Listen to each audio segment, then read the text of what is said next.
ამ ვიდეოში ვსაუბრობ D-ვიტამინზე. ის რომ D-ვიტამინის მნიშვნელობა გაცილებით უფრო დიდია, ვიდრე მხოლოდ ძვალსახსროვანი სისტემის ჯანმრთელობა, უკვე დიდი ხანია ვიცით.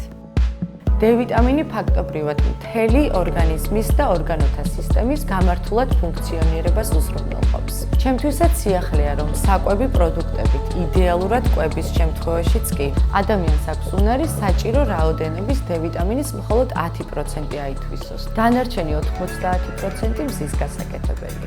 ამიტომაც არის D-ვიტამინის დეფიციტი ასეთი გავრცელებული, რადგან ძირითად დროს დახურულ სივრცეში ვატარებთ. ხშირად მეც ვარ დეფიციტის ზღვარზე. ხოლო ზაფხულში, როცა ვახერხებ დღეში 20 წუთი დილის მზეზე, დამცავისა და დახურული სამოსის გარეშე ყოფნას წვეთ D-ვიტამინის მიღებას. გაზაფხულის შემოდგომა ზამთრის პერიოდში კი პროფილაქტიკისთვის D-ვიტამინს აუცილებლად ვიღებ. იპოვე შენი ძალა Pure Flow-ს D-ვიტამინთან ერთად.